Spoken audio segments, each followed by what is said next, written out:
Listen to that first breath of the engine bay, the soft click of a latch, the slow swing of a barn door, and then under a blanket of dust, the shape we've been waiting for, our 1967 Ford Mustang brought back from a forgotten corner to a showroom-ready finish. But getting there means one thing: we have to earn every inch of shine, because this isn't just grime on paint. It's time, moisture, old neglect, and 1,000 tiny problems hiding under a looks fine from here first impression. And before we start, quick transparency: what you're watching is an AI CGI restoration visualization made for entertainment and education, inspired by real-world techniques, and any costs or timelines are estimates unless explicitly stated. Alright, let's step closer. The Mustang sits low, tired and silent. Dust has settled into every seam, every emblem, every vent. The chrome looks dull, not ruined, just buried. The tires look like they've been holding their breath for too long. And the paint is doing that thing old paint does when it's been left alone, flat in some places, glossy in others, with a film that doesn't wipe away so much as smear. We're not rushing this. If the goal is showroom, the process starts with respect. Remove the loose dirt without dragging it across the surface like sandpaper. We begin with a dry pass, soft detailing brushes in the gaps, around the window trim, the grille, the badges.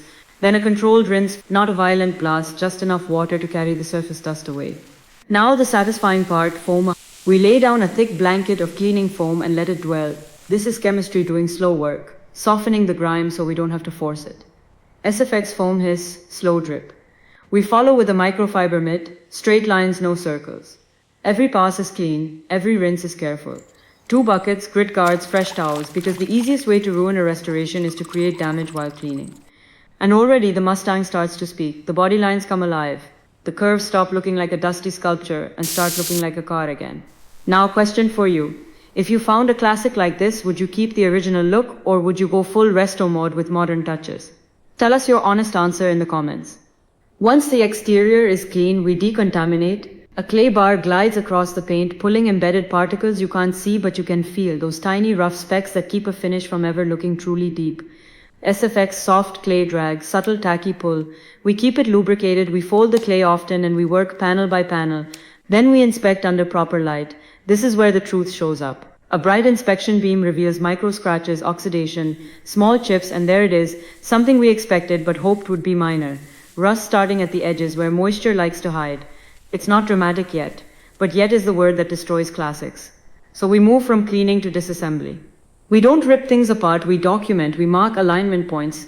We bag and label hardware, we take off trim carefully, remove weathered seals, and expose the seams that have been protected by rubber and dirt for decades. Every piece we remove is one more place we can properly restore instead of merely covering. And then setback number 1 shows up right on schedule. Under a lower section that looked mostly okay, we find a hidden rust pocket. Not catastrophic, but deeper than the surface. The kind of rust that laughs at a quick sanding job. This is where restorations split into 2 types. The ones that look good for a photo and the ones that stay good. So we do it properly. We strip the affected area down to clean metal. A DS sander knocks off the old finish, then we refine with a more controlled grit to see exactly what we're dealing with. SFX DS sander buzz grit rasp. We apply rust converter where appropriate. But we don't pretend converter can replace metal. Where metal is compromised, we cut and patch, a clean patch shaped to match the panel. Tack welds spaced out to control heat. Then we let it cool, then we stitch it in. SFX, quick weld ticks, tiny crackle, cooling ping. We grind the weld smooth, apply seam sealer where needed, and protect the backside because rust always returns from the side you ignored. With structure addressed, we move to bodywork prep. This is where patience becomes the finish. We skim body filler only where necessary, thin controlled layers shaped to restore the original line, not to create a new one. SFX, spreader scrape, soft sanding, then guide coat. If you've never used guide coat, it's basically honesty in a can. You dust it on, and when you block sand, it tells you what's high, what's low, and what you missed. The Mustang's panels start to become flat in the best way, clean, crisp, and intentional. Next comes primer. But before primer, we wipe everything down with wax and grease remover and tack cloth the surface. This is the difference between smooth and contaminated.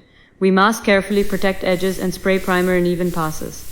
SFX spray mist, rhythmic pass, air compressor breathing. And then setback number 2 hits. We notice tiny fisheyes, small circular defects that appear when something on the surface rejects the paint. Usually it's silicone, oil residue, or contamination that survived cleanup. It's frustrating, but it's also fixable.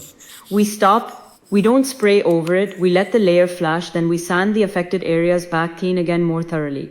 Change gloves, replace tack cloth, and reprime with proper surface control. Sometimes the most professional thing you can do is pause, admit a problem, and fix it before it multiplies. Once primer is cured, we block sand again. Long strokes. Consistent pressure. We protect edges so we don't burn through.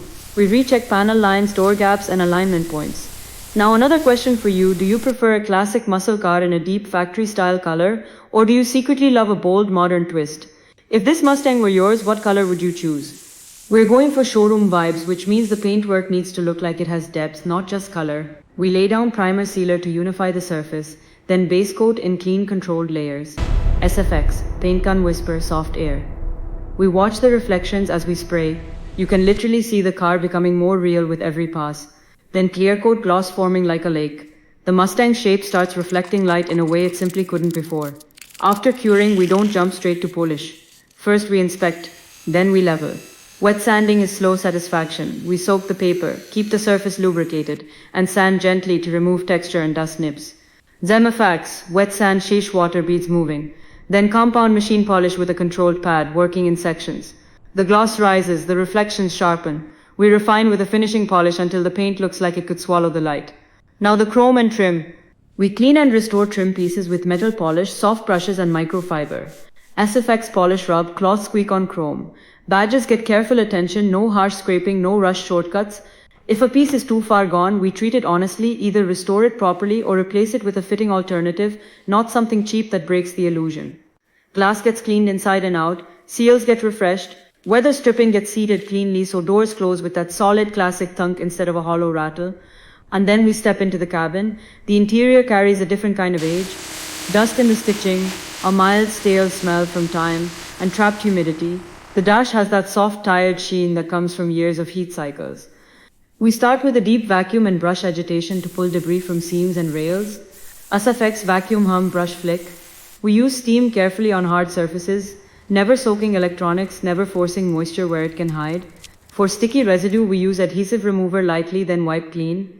We condition leather or vinyl with the right product, just enough to restore suppleness, not enough to turn it greasy. For odor control, we go beyond air freshener. We treat it properly, clean surfaces first, then an ozone-style deodorizing approach in the visualization to reset that trapped smell. The cabin goes from stored to fresh, and that matters more than people realize. Showroom isn't just what you see, it's what you feel when you open the door. Now, the engine bay. We don't pretend an old bay becomes perfect with one wipe. We degrease carefully, agitate, rinse with control, and avoid blasting sensitive areas. SFX degreaser spray soft brush scrub. We clean hoses, tidy wiring roots, and check for loose connections. We replace brittle clamps and refresh small hardware where it makes sense. A torque wrench clicks on key fasteners during reassembly because a clean build should also be a tight build. SFX torque click click. We also take a cautious approach to first start energy. In a real restoration, you check fluids, inspect lines, verify ignition and fuel delivery, and confirm nothing is binding.